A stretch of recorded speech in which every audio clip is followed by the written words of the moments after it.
이번 주 요절이 마태복음 21장 13절입니다. 마태복음 21장 13절. 예수님께서 성전 청결하시면서 하셨던 말씀인데요. 같이 한번 암송하겠습니다. 그들에게 이르시되, 시작. 그들에게 이르시되 기록된 바 내 집은 기도하는 집이라 일컬음을 받으라 하였거늘 너희는 강도의 소굴을 만드는도다 하시니라. 마태복음 21장 13절 말씀. 아멘.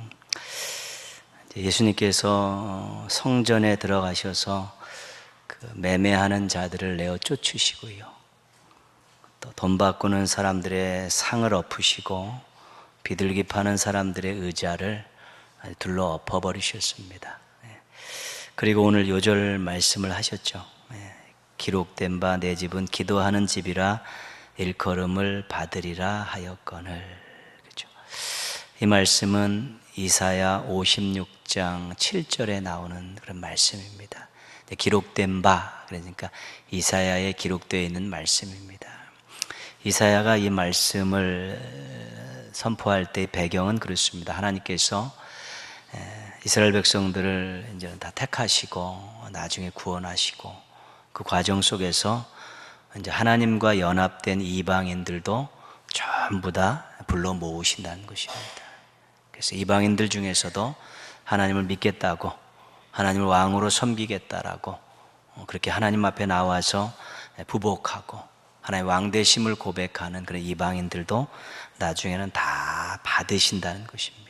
그래서 하나님의 집으로 다 불러들이셔서 그들에게 기쁨을 주시고 그들이 하나님께 제사 드릴 수 있는 자격을 다 불러주신다는 것이죠. 그런 의미에서 내 집은 만민이 기도하는 집이다 일컬음을 받을 것이다.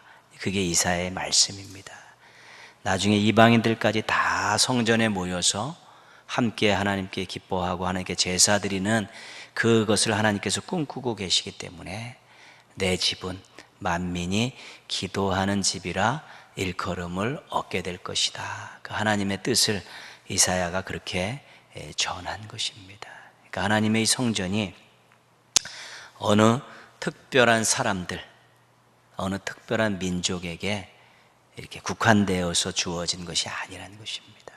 만민이 다 모여서 하나님께 제사드리고 하나님께 기도할 수 있도록 하나님께서 완전히 이렇게 열어놓으신, 만민을 위해서 세우신 것이지 어떤 특정 민족이나 특정 부류의 사람들을 위해서 만들어 놓으신 것이 아니라는 것이 이미 이사야에 기록이 되어 있던 것입니다.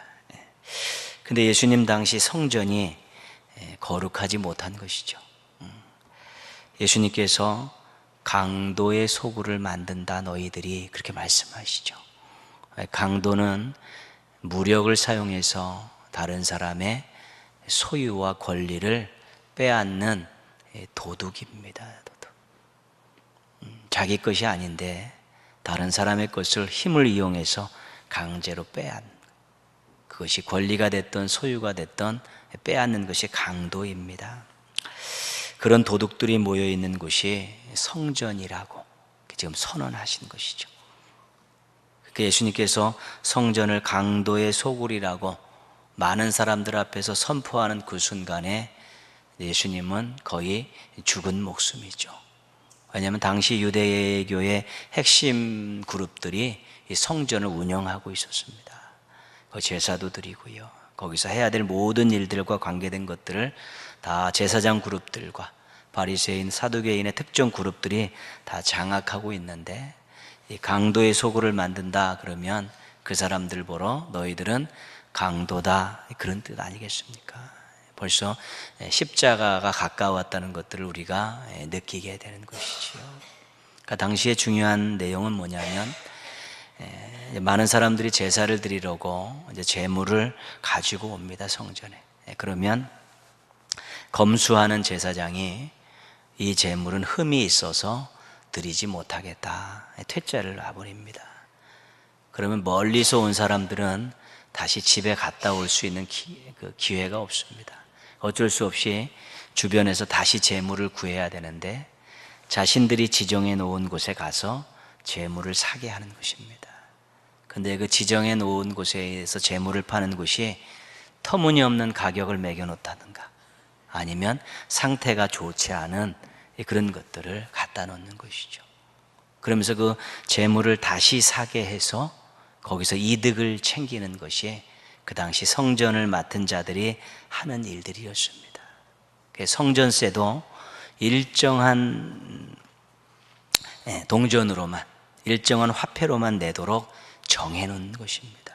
그럼 이방에서 먼 지역에서 온 사람들은 자신들이 가지고 온 화폐를 가지고 성전세를 드릴 수 없으니까 환전을 해야 되는 것이죠. 돈 바꾸는 사람들의 상을 엎으셨다, 그 말의 의미가 그것입니다. 성전세를 바치는데 일정한 화폐를 정해놨기 때문에 다른 화폐들은 바꿔야 되는데 바꿀 때 거기서 차액을 많이 남기는 것이죠. 비둘기 파는 사람들의 의자를 둘러 엎으셨다 그러는데 비둘기는 가난한 사람들이 드리는 재물입니다. 비둘기가 동물 중에서는 제일 낮은 단계의 재물이고 조금 더 낮은 것이 소재입니다. 곡물 가루로 드리는 것이죠. 그러니까 비둘기 상을 엎었다는 것은 가난한 자들이 드리는 재물을 거기서도 그들이 이득을 챙겼다는 것입니다. 그러니까 예수님께서 성전을 뒤엎으시면서 말씀하신 것이죠. 너희들이 강도다.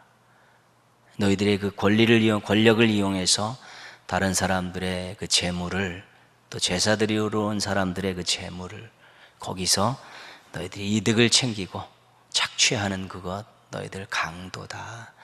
하나님의 성전 누구나 와서 다 기도하는 집인데 너희들이 특권층으로 권력을 남용하면서 제사 드리러 온 사람들의 그런 재산들을 착복하고 있으니까 너희들은 강도다. 성전이 강도의 소굴로 지금 전락하고 있다라고 예수님께서 아주 강하게 질책하신 것입니다.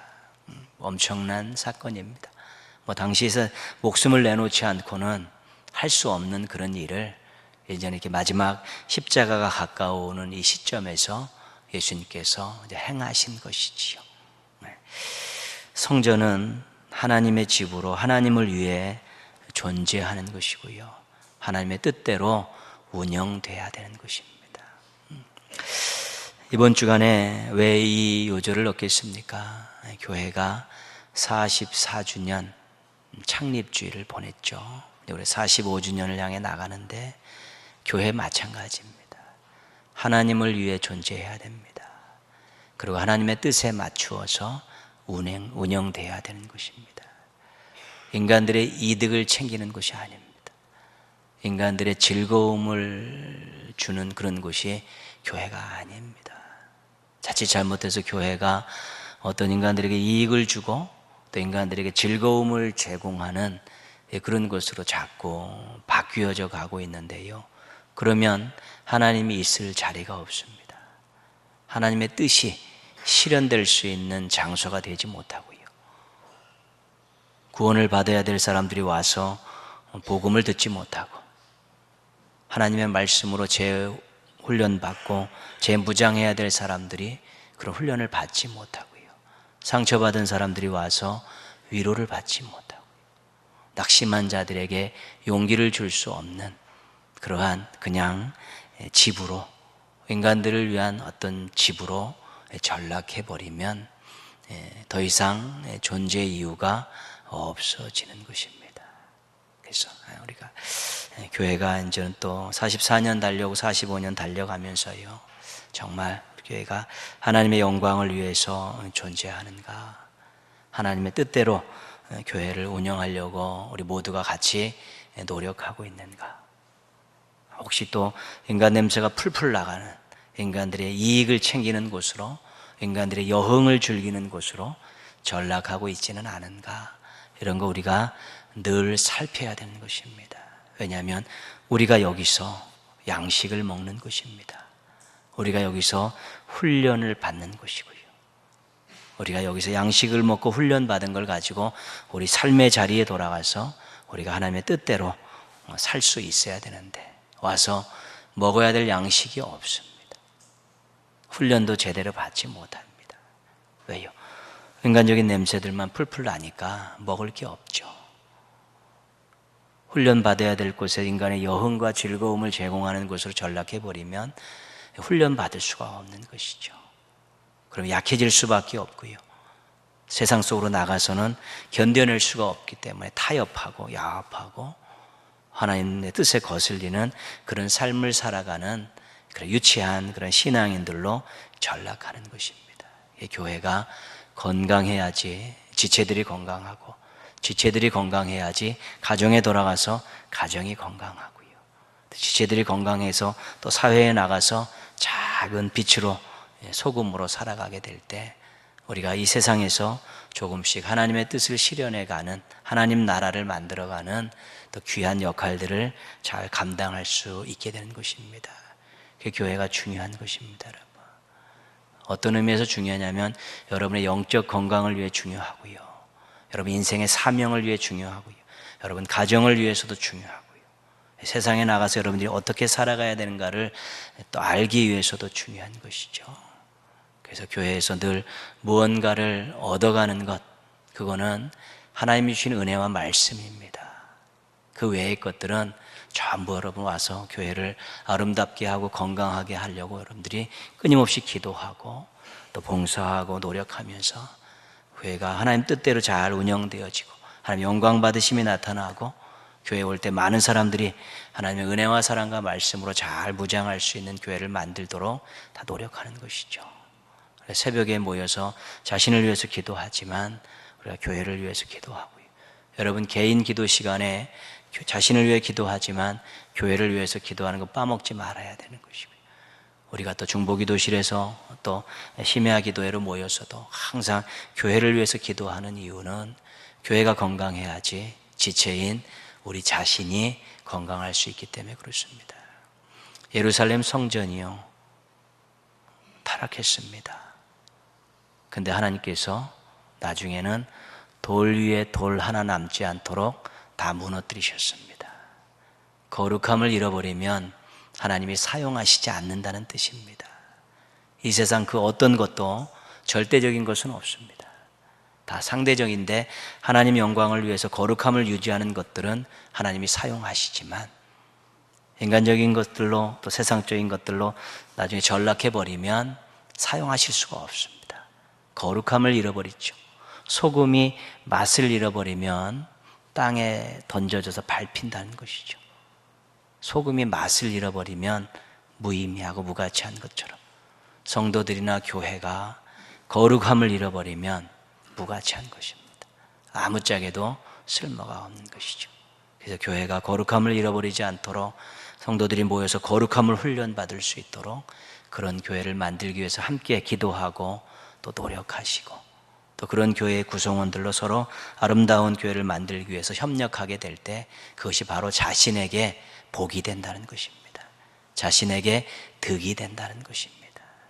지체가 잘 되고 교회가 안 되면 아무 의미가 없습니다. 교회가 잘 될 때 지체가 건강함을 유지할 수 있는 것입니다. 예루살렘 성전이 타락했고 무너졌다는 것에 대해서 우리가 정말 심각하게 생각할 수 있어야 되는 것이죠.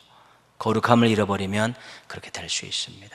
그래서 우리 교회가 거룩함을 잃어버리지 않는 교회를 만들기 위해서 여러분 지체 한 명 한 명이 거룩한 백성답게 거룩함을 잘 유지하시며 서로 협력해서 우리 거룩한 교회를 만들어서 주님 오실 때까지 우리 쓰임받는 또 우리의 다음 세대들에게 당당하게 물려줄 수 있는 그런 교회를 만들어가는데 모두가 협력하시기를 주님의 이름으로 부탁드리겠습니다. 아멘.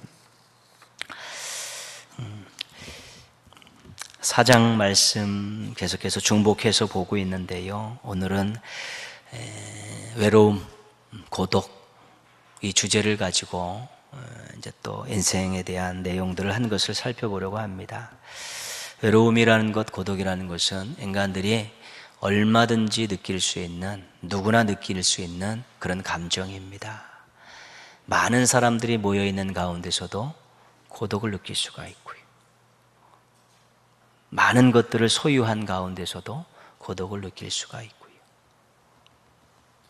또한 자신들의 일을 해나가는 삶의 현장 속에서 문득문득 찾아오는 외로움과 고독들도 느낄 수가 있고요.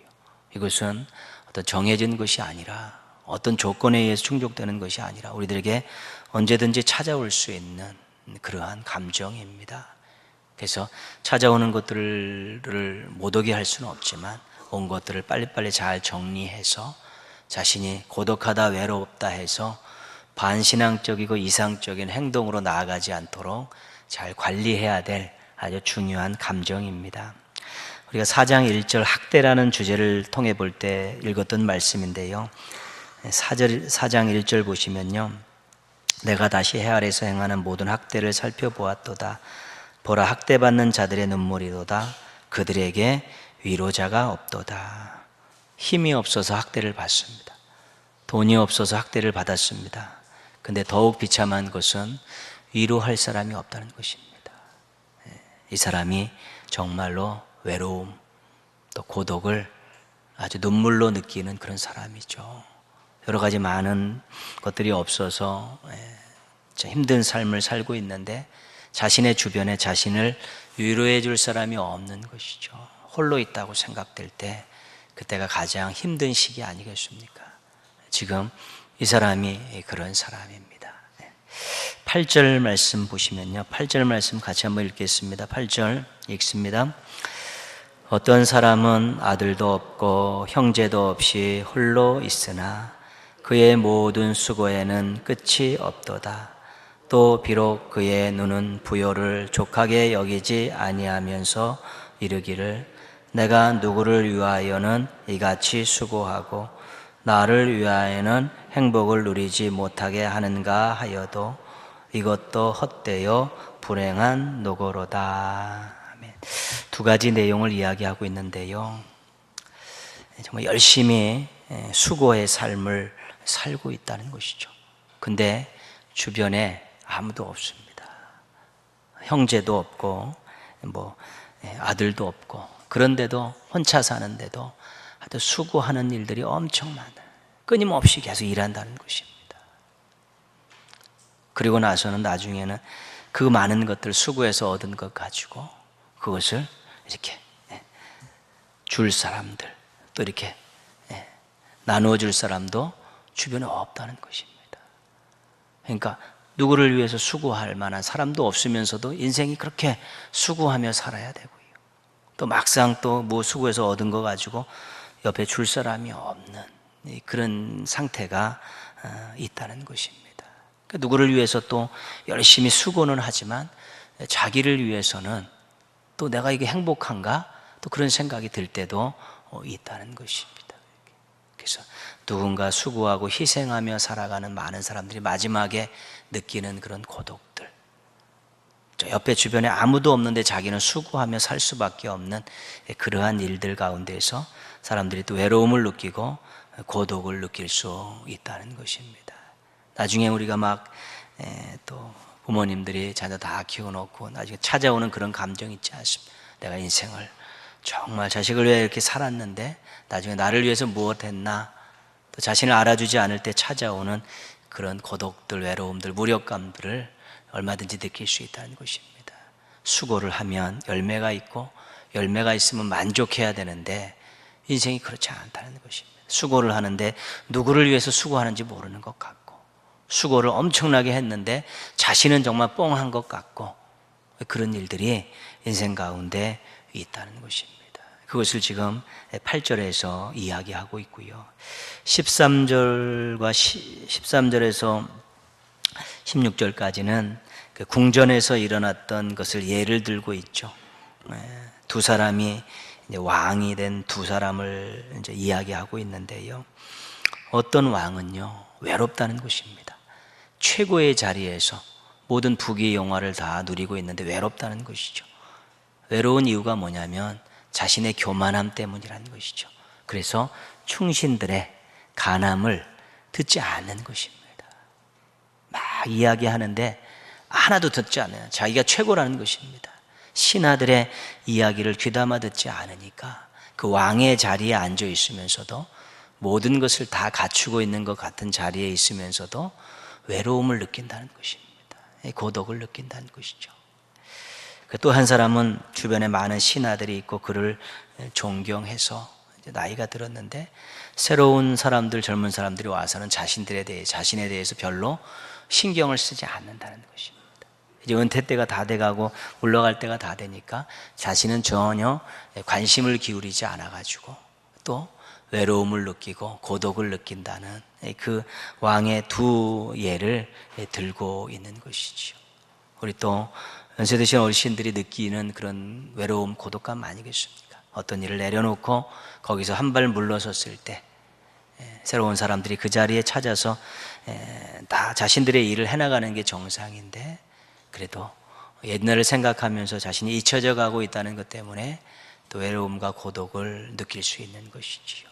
그러니까 우리 인생 살면서 여러 가지 많은 상황들이 전개가 되는데 그 속에서 얼마든지 나 외롭다, 자, 고독하다, 허무하다 이런 것들을 느낄 수 있다는 것입니다. 수고한 인생을 살아오면서 어느 시기에든지 그런 것들이 또 어느 자리에 있든지 그런 것들이 얼마든지 느껴질 수 있는 것이 우리네 인생이라는 것입니다. 나 정말 행복하다고 만땅이라고 그렇게 계속해서 인생을 살아갈 수 없다는 것입니다. 때로는 자신의 교만함이라든가 또 타인의 무관심에 의해서 또 그런 것도 느낄 수 있게 되는 것이고요. 또 환경적으로 자신이 고립되어져 가는 것 때문에 또 잊혀져 간다는 것 때문에 또 그런 것들을 얼마든지 느낄 수 있고요. 때로는 열심히 일하면서도 내가 이 일을 누구를 위해서 하는 것인가 그런 생각 때문에 또 그런 것도 느낄 수 있게 되고 또 많은 것을 얻어놓고도 이 많은 것을 얻기 위해서 내가 수고했는데 도대체 이것을 뭐에 쓰려고 했을까 그러면서도 외로움과 고독과 허무함을 느낄 수 있다는 것입니다. 오늘 말씀의 내용들은 그런 내용들입니다. 그래서 외로움과 고독, 허무함 이런 것들이 우리 삶 가운데 찾아오면 참으로 재미없습니다. 인생, 그죠? 살만한 가치가 있을까 이런 생각들 느낄 수밖에 없는 것이죠. 신앙에 있어서 이 고독이나 외로움이나 허무함인 것은 참으로 큰 독과 같은 것입니다. 왜냐하면 더 이상 생각이 발전을 하지 않습니다. 더 이상 무언가를 주님을 위해서 해야겠다는 의지들이 발동하지 않습니다. 나 그렇다, 외롭다, 가치가 없는 것 같다, 심한 경우 죽고 싶다 이런 말들이 가슴속에 이런 마음들이 가슴속에서 넘쳐나기 시작하면 모든 것들이 다 멈춰지는 것입니다. 우리가 살아야 될 이 인생이 하나님 주신 이 인생이 얼마나 값진 인생들인데 그런 것들을 자기 안에 꽁꽁 묶어두고 자기 안에 굴레에 갇혀가지고 여기서 소설을 쓰고 여기서 별의별 생각을 다 하지만 이것을 깨트리고 나오지 못하는 순간은 신앙과는 전혀 무관한 생각들과 행동들을 할 수밖에 없기 때문에 이 외로움과 이 고독이라는 것들이 신앙으로 이것을 해결하지 못하면은 나중에는 신앙 또 인생 이 모든 것에 엄청난 해를 끼칠 수밖에 없게 된다는 것입니다. 그런 의미에서 오늘 9절에서 12절 말씀에서는 홀로가 아닌 함께라는 것에 대한 그 유익을 설명해 주고 있습니다. 9절 말씀 같이 한번 읽겠습니다. 9절 말씀입니다. 두 사람이 한 사람보다 나음은 그들이 수고함으로 좋은 상을 얻을 것임이라. 일하는 현장입니다. 일하는 현장에서 두 사람이 한 사람보다 훨씬 낫다는 것입니다. 그 수고하는 즐거움도 있고요. 결과에 대한 만족도 있다는 것입니다. 여기서 일할 때 서로 함께 웃으면서 일하는 그것이 거기가 행복의 현장이고요. 또 함께 결과물을 가지고 함께 기뻐할 수 있는 것, 그것도 굉장히 즐거운 일이다 그렇게 말씀하고 있죠. 그래서 9절 말씀 한 사람보다는 두 사람이 훨씬 낫다. 그렇죠? 그래서 일하는 즐거움, 수고하는 즐거움도 있고 또 결과물에 대해서도 더 좋을 수 있기 때문에 홀로보다는 함께가 낫다는 것을 일하는 현장을 통해서 제시해 주고 있고요. 10절, 11절은 여행과 관련된 그런 내용이죠. 10절 같이 읽겠습니다. 혹시 그들이 넘어지면 하나가 그 동물을 붙들어 일으키려니와 홀로 있어 넘어지고 붙들어 일으킬 자가 없는 자에게는 화가 있으리라. 11절도 봅니다. 또 두 사람이 함께 누우면 따뜻하거니와 한 사람이면 어찌 따뜻하랴. 그죠? 이스라엘이란 지형은 굉장히 날씨도 그렇고 환경도 그렇고 또 광야지대도 있고 그런 것이죠. 그래서 가다가 넘어질 수 있다는 것입니다. 함께 넘어질 수 있고 굴러 떨어질 수 있는데 그때 딱 잡아주고 일으켜주는 사람이 있으면 다시 일어설 수 있고 또 그런 일들 때문에 더욱더 용기를 내서 나갈 수 있다는 것이죠. 어려울 때 함께하는 사람이 옆에 있다는 것만큼 행복한 일은 없다는 것이고요. 11절 말씀은 그 추운데 야영을 하게 되었는데 물론 담요들을 다 덮고 자지만 또 거기서 서로 같이 부둥켜 안고 있으면 체온 때문에 더 따뜻함을 유지할 수 있고 추위를 잘 이길 수 있다는 그런 것이지요. 그래서 힘겨운 일이 있을 때 함께할 사람이 있으면 정말 또 만족하고 행복할 수 있다라는 그런 여행과 관련된 그런 예화를 가지고 다시 한번 이 함께의 중요성에 대해서 강조하고 있고요. 12절 말씀은 전쟁과 관련된 것입니다. 같이 한번 읽겠습니다. 한 사람이면 패하겠거니와 두 사람이면 맞설 수 있나니. 그죠? 패한다, 맞선다 그런 뜻이죠. 싸움을 하고 전쟁을 할 경우 힘을 합해 싸우는 것이 훨씬 더 승률이 높다는 것이죠. 혼자서 무술이 뛰어나고 힘이 있고 그러면 가능하겠지만 그래도 함께 할 때 승률이 훨씬 높다는 것입니다. 생존을 위한 일에 있어서 함께 한다는 것이 아주 중요하다는 것이죠. 그래서 일하는 현장에서도 또 여행할 때도 전쟁할 때도 혼자 하는 것보다는 주변에 함께 하는 사람이 있을 때 훨씬 더 일을 잘 처리할 수 있고 또 즐겁게 할 수 있고 결과도 좋다. 이것을 지금 반복해서 말씀하고 있는 것입니다. 그런 의미에서 오늘의 말씀의 중요한 내용은 1보다는 2고 2보다는 3이다. 그런 것이죠. 혼자보다는 관계를 맺는 두 사람이 좋고 또 공동체가 훨씬 더 개인의 인생에 있어서나 서로에게 있어서나 유익이 된다는 것입니다. 혼자 가는 인생길 외로움과 고독 때문에 참으로 힘에 겨울 수 있지만 그 삶의 현장 어디서든지 둘이 되고 셋이 돼서 서로 협력할 수만 있다면 얼마든지 행복할 수 있고 얼마든지 좋은 결과를 얻을 수 있다는 것을 강조하고 있습니다. 그래서 홀로, 혼자 이런 것들에 대해서는 별로 중요성을 주지 않습니다. 서로 함께 이런 단어들이 성경에는 굉장히 많이 나옵니다. 특별히 에베소서 쪽에 가면 교회론을 이야기하고 있는 에베소서 쪽에 가면요. 또 로마서 12장이나 고린도전서 12장 지체론을 이야기하고 있는 그 말씀에 가면 서로 함께 이런 단어들을 많이 사용하지요. 서로하고 함께하면 고독함과 외로움들에서 벗어날 수 있다는 것입니다. 그래서 함께를 추구하는 것이 성경에서 이야기하는 이런 관계 또 공동체를 통해서 인생과 신앙과 사명을 만들어가는 아주 중요한 요소라고 그렇게 말씀하고 있습니다. 그래서 혼자 능력이 있어서 얼마든지 감당할 수 있지만 그 일을 감당하는 것보다 또 일하는 과정 속에서 얻는 즐거움도 굉장히 중요하고요.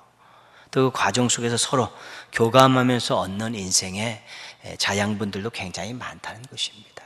너무 결과 위주로 가면 다 필요 없어. 내가 다 해버리면 간단한데 그럴 수 있습니다. 그래서 좋은 결과 나오면 박수 치고 끝나면 되는 것입니다. 그러나 결과도 중요하지만 과정도 중요한 것입니다. 연약 부족한 사람들에게 서로 힘을 합하고 서로 마음을 묶어서 함께 해나가는 그 과정 속에서 정말로 하나님이 주시는 새로운 은혜와 복이 있는 것입니다. 형제가 연합하여 동거하는 그 과정 속에 있는 이 공동체의 관계 속에 주시는 하나님의 복이 얼마나 큰지 모릅니다. 그런 일들을 가지고 함께 결과물들을 또 나눌 수 있으면 훨씬 더 좋은 것이지요. 너무 결과주의로 가게 되면요 혼자서만 달려갈 수밖에 없는 것입니다.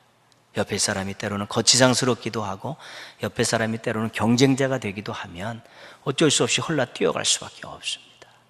그러나 그걸 얻어놓고 자기가 외롭다면 그것은 별로 의미가 없는 것이죠. 자기 능력으로 혼자서 가서 멋지게 그것을 해냈는데 외롭다면, 함께 기뻐할 사람도 없고 함께 나눌 사람도 없다면 그것 큰 결과가 아닌 것이죠. 그러나 같이 해서 북적대고 웃으면서 같이 협력하면서 해가지고 작은 결과를 얻어도 그거 놓고 같이 기뻐할 수 있고 같이 나눌 수 있으면 그것이 훨씬 더 행복한 것입니다. 하나님 나라는 그런 것입니다. 서로 더불어서 강자와 약자가 서로를 이렇게 맞추어서 같이 어우러져 사는 것, 그 하나님 나라의 아주 귀한 모습이고요. 얻어진 것들을 같이 나눌 수 있는 것, 그것이 하나님 나라의 또한 중요한 모습이기도 한 것입니다. 그래서 홀로나 혼자를 추구하는 그런 것보다는 함께를 추구하는 것이 훨씬 더 인생을 풍요롭게 하고 가치를 느낄 수 있고 또한 미래의 소망을 가질 수 있다는 것이 오늘 말씀 속에서 주어지는 아주 중요한 교훈입니다. 우리가 복음을 이야기할 때 예수님을 빼놓을 수 없습니다. 마태복음 1장에 보면 예수님의 이름이 두 가지가 소개가 되어 있습니다. 한 가지는 예수입니다. 자기 백성을 저희 죄에서 구원할 자, 구원이라는 뜻입니다. 근데 23절에는 또 이름이 나오죠. 임마누엘이죠. 하나님이 저희와 함께 계시다는 뜻입니다. 그러니까 이 복음 자체에 구원이라는 아주 중요한 보석과 같은 내용이 있고요. 또 하나는 뭐냐면 하나님이 너희와 함께 계시다. 함께라는 또 하나의 보석이 그 속에 담겨 있는 것이죠. 그래서 행여 자기의 부족함 때문에 아니라 사람들의 왕따시킴 때문에 혼자 있을 수 있습니다. 그러나 복음이 살아있으면 하나님이 나와 함께 하십니다. 그것 때문에 또 혼자 있어서 비참하다는, 살만한 가치가 없다라는 그런 생각들 하지 않을 수 있게 된다는 것입니다. 복음 자체가 그렇습니다. 근데 복음이 하나님이 함께 하시는데 복음이 우리와, 하나님이 우리와 함께 하시는, 하나님이 나와 함께 하시는, 하나님이 우리와 함께 하시는 게 진짜 복음입니다. 하늘에 계신 우리 아버지요. 이 복음 자체는 우리라는 것을, 공동체성을 전제하고 있는 것입니다. 그래서 우리가 개인 기도할 때는요, 나의 하나님이라고 고백하지만 대표 기도할 때는 나의 하나님이라고 하면 안 됩니다. 우리 하나님이라고 해야 됩니다. 왜요? 내가 회중을 대표해서 대표로 기도하는 거 아니겠습니까? 개인 기도 시간에는 나의 하나님이라고 고백하면 됩니다.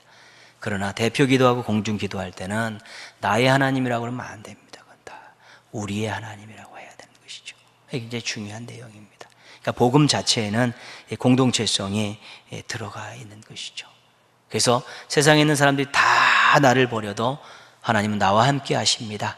이 개인적인 함께라는 것들을 하나님과의 관계가 설정되어 있으면 견뎌낼 수 있습니다. 근데 거기에 또 교회라는 공동체를 통해, 신앙이라는 공동체를 통해 또 나와 함께하는 다른 사람들이 있고 우리라고 이야기할 수 있을 때, 하나님이 우리와 함께 하신다고 했을 때 이 세 가지, 하나님과 나와 너가, 우리가 함께 한다는 것만 경험할 수 있으면 절대로 인생을 무가치하거나 또 인생이 또 덧없다든가 이런 생각에서 벗어날 수 있게 되는 것입니다. 복음 증거의 중요한 내용입니다. 너 홀로 사는 인생 아니다. 하나님이 너와 함께 하신다. 복음의 또 하나의 중요한 내용이고요. 우리는 함께라는 삶의 원리를 가지고 살아가야 될 책임이 있는 사람입니다. 절대로 왕따를 시키면 안 됩니다. 신앙인들이 누군가를 어떤 인간적인 조건에 의해서 왕따를 시키면 그건 반복음적인 행동입니다. 나와 마음이 맞지 않을 수 있고 성격도 다를 수 있지만 또 일도 같이 하지 못할 그런 환경에 있지만 절대로 마음속에서 저 사람은 아니다라고 배제해 놓는, 자기 스스로 마음속에서 왕따시키는 일은, 그거는 복음을 받은 사람이 해야 될 일이 아닙니다. 같이 일하지 못하지만 하나님의 형상을 입은 한 공동체에 속해 있는 그런 가족이라는 마음은 떼어버리면 안 됩니다. 그걸 떼어버리고 공동체성을 배제시켜 버릴 때 그 사람은 정말로 반복음적인 행동을 하는 것입니다. 그리고 때로는 우리가 잘 맞지 않지만, 같이 일할 수 없지만 그래도 마음속으로 저 사람을 완전히 잘라버리는, 다 공동체 바깥의 사람이라고 구제불능이라고 던져버리는 그런 행동은 신앙인이 해서는 안 됩니다. 그래도 마음 한 구통에 모아놓고 가족임을 기억하며 지체임을 기억하며 또 멀리서나마 또 미워하지 않고 왕따시키지 않으려는 그런 것들이 필요한 것입니다. 그래서 이 세상에 지금 왕따가 큰 문제인데 이 문제는 신앙인들이 해결하지 않으면 절대 해결할 수가 없습니다. 근데 신앙인들이 조차도 교회 안에서 왕따시키는 일들이 생겨버리면 그것은 큰일 나는 일입니다. 절대로 그런 일은 안 되는 것이죠. 그러면 또 하나의 함께라는 삶의 원리에 중요한 건 뭐냐면 왕따인 사람들을 가서 위로해 주는 것입니다. 손잡아 주는 것입니다. 그러면 그 사람이 홀로 있다라고 고독하다고 생각하지 않도록 위로자가 되어주고 손잡아주는 자가 되어지고 격려자가 되어주는 것도 우리 복음을 받은 사람들이 해야 될 또 중요한 또 덕목입니다. 왕따시키지 않는 것과 왕따시킨 사람들에게 가서 위로자가 되어주고 격려자가 되어지고 같이 함께 해주는 사람이 되어줄 때 그것이 우리가 신앙인으로서 복음을 받은 사람으로서 제대로 된 삶을 살아가는 것입니다. 그래서 세상이 자꾸 외로운 사람들이 많아지고요, 홀로 하려는 사람들도 많아지고 개인주의 성향들이 굉장히 강해져 가고 있는 게 사실입니다. 그러나 중요한 것은 그 혼자 사는 사람들 마음속에도 빈 공간이 있다는 것입니다. 하나님이 채워주셔야 될 공간이 있고 또 다른 사람들이 채워야 될 공간은 반드시 있다는 것입니다. 인간이라면 그런 것입니다. 그래서 복음을 통해서 하나님이 채워주실 공간들을 그들에게 제시해 줘야 되고요, 또 가서 손 한번 잡아주고 위로해주고 기도해주면서 인간들의 따뜻함으로 채워줘야 될 공간을 메꾸어주는 그런 역할들이 우리들에게 있다는 것을 기억하며 살아야 되는 것이죠. 12절 말씀 마지막 우리 아까 읽은 나머지 세 겹줄은 거기 읽겠습니다. 세 겹줄은 쉽게 끊어지지 아니하느니라. 그렇죠. 홀로는 한 겹이고요, 함께는 두 겹이고 하나님과 우리와 함께는 세 겹이 되는 것입니다. 그렇게 세 겹줄 되는 인생은 외롭지 않습니다. 고독하지 않습니다. 더불어 살아가는 인생의 기쁨을 알고 하나님 나라의 참된 맛을 느낄 수 있기 때문에 그렇습니다. 그래서 홀로인 우리는 연약합니다. 쉽게 끊어집니다. 그러나 옆에 있는 우리 동안 지체들과 믿음의 가족들이 함께해서 우리라는 줄을 만들면 그것은 더 강해질 수 있고 거기에 하나님이 우리와 함께 하신다는 신앙까지 덧입혀지면 세 겹줄은 끊어지지 않습니다. 그럼 그 인생은 하나님과의 관계, 서로의 관계가 잘 엮어져 있기 때문에 고독과 외로움보다는 함께 더불어 살아가는 공동체의 기쁨을 맛볼 수 있고 또 그러한 여유가 있고 그런 기쁨을 맛보았을 때 다른 사람에게도 후덕할 수 있고 후할 수 있고 따뜻할 수 있는 그러한 신앙인이 되어질 수 있게 되는 것입니다. 우리 삼겹줄은 쉽게 끊어지지 아니하느니라 말씀 기억하면서 여러분의 한 줄을 옆에 있는 성도들과 두 줄을 만드시고 또 하나님과 세 줄을 만드셔서 절대 끊어지지 않는 그런 줄을 가지고 행복하시고 또 주변에 있는 많은 사람들에게 친구가 되어지고 가족이 되어지고 위로와 용기를 소망을 주는 이 사명 잘 감당하는 우리 멋지고 행복한 성도들 되시기를 주님의 이름으로 축원합니다.